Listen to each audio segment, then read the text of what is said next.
সোহেলি, আমি এই মুহূর্তে রয়েছি রাঙামাটির ট্রাক টার্মিনাল যে পশুর হাট রয়েছে একমাত্র সেইখানটিতে অবস্থান করছি।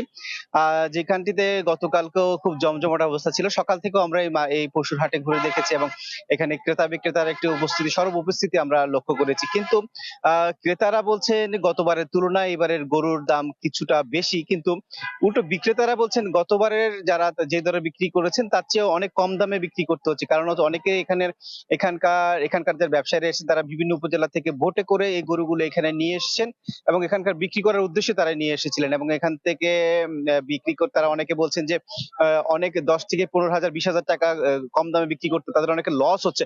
আমি একটু ব্যবসায়ীর সাথে একটু কথা বলতে চাই। আপনারা যদি একটু নামেন, যদি আপনাদের কি অবস্থা, আসলে কতগুলো গরু নিয়ে এসেছেন, কি অবস্থা যদি একটু বলতেন। 25টার মতন আনছি।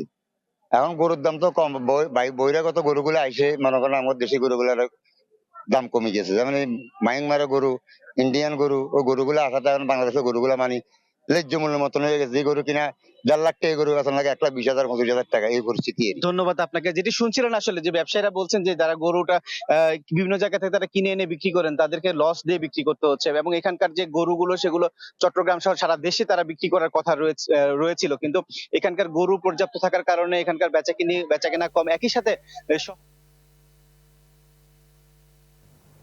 জিয়া, ধন্যবাদ আপনাকে।